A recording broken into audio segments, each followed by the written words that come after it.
السلام علیکم، hello and welcome Iqbal انشاءاللہ سروسز. میں ہوں محمد اقبال خان ایڈوکیٹ. آج کا جو ہمارا لیگل لیکچر ہے وہ ہے divorce in anger and joke. Joke میں یا اینگر میں، غصہ میں دی ہوئی طلاق کی قانونی کیا حیثیت ہے.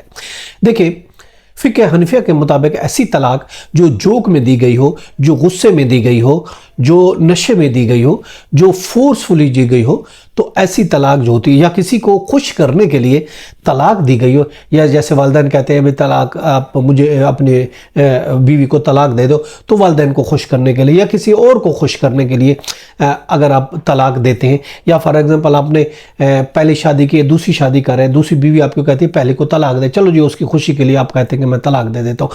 چنانچہ فقہ حنفیہ کے مطابق ایسی طلاق جو آپ کسی کی خوشی کے لیے طلاق دیتے ہیں، یا ایسی طلاق جو کسی فورس فل طریقے سے ہوتی ہے، جبر میں ہوتی ہے، یا پھر آپ بائی جوک مذاق میں طلاق دے دیتے ہیں، یا پھر نشے میں طلاق دے دیتے ہیں، تو فقہ حنفیہ کے مطابق ایسی طلاق افیکٹو ہوتی ہے، مؤثر ہوتی ہے اور ناقابل منسوخی ہوتی ہے، یعنی اس کو منسوخ بھی نہیں کیا جا سکتا.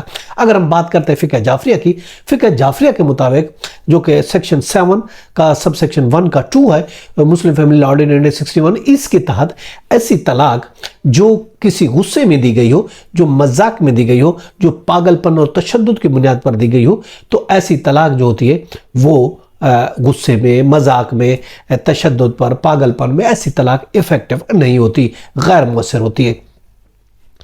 حضور اکرم صلی اللہ علیہ وسلم کی ایک حدیث ہے سنن ترمذی 1184 میں، جو کہ حضرت حضور وسلم کی جو حدیث، یہ جو کہ روایت ہے ابو ہریرہ رضی اللہ عنہ سے روایت ہے.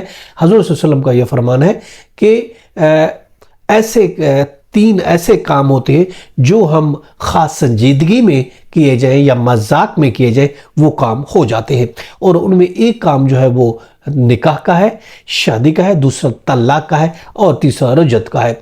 ایک خاتون نے، ایک رپورٹڈ کیس ہے، خاتون نے رپورٹڈ کیس جو کہ پی آئی ڈی 2023 لاہور پیج 38 ہے، رپورٹڈ کیس ہے. خاتون نے خلا لیا اور خاوند نے یہ جواز بنایا، چونکہ شیعہ پرسنل قانون کے تحت بغیر سیگا پڑھے ہوئے وہ طلاق نہیں ہوتی، تو کورٹ نے یہ کہا کہ مرد جب چاہے اس کو طلاق دے سکتا ہے.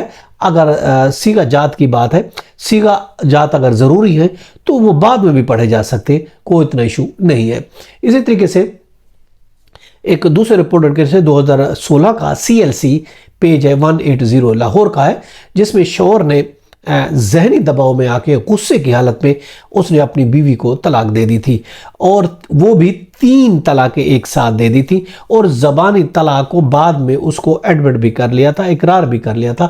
تو کورٹ نے کہا یہ طلاق آف کورس ہو گئی ہے، اور زبانی طلاق بھی ناقابل منسوخ ہوتی ہے اور یہ مؤثر ہو جاتی ہے.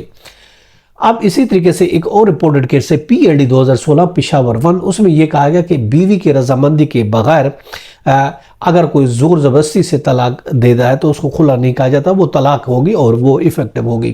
اسی طریقے سے ایک اور رپورٹڈ کیس ہے جو کہ 2006 ہے، MLD پیج 298، اس میں کہا گیا کہ جو ایک بالغ لڑکی ہوتی ہے، بالغ لڑکی کو زبردستی آپ طلاق لینے پر مجبور نہیں کیا جا سکتا. سم ٹائم ایسا ہوتا ہے والدین اس شادی سے راضی نہیں ہوتے، لڑکی کورٹ میرج کر لیتی ہے، پھر اس کو زبردستی کہتے ہیں کہ آپ طلاق لے لے.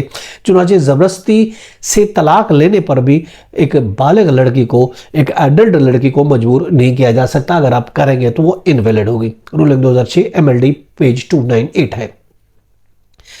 اور آگے اسی طریقے سے جب آپ 3 طلاقیں دے دیتے ہیں تو 3 طلاقیں یاد رکھیں وہ واپس نہیں ہوتی، وہ افیکٹو ہوتی ہے اور ناقابل منسوخ ہوتی ہے. PLD 2014 لاہور پیج 632 ہے.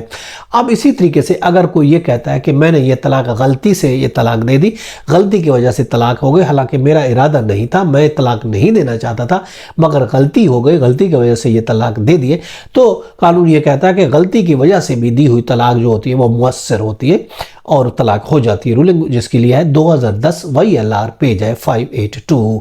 یہ تھا ہمارا آج کا لیگل لیکچر ہے. اس کے ساتھ اجازت، پھر ملیں گے. Have a nice day. اللہ حافظ.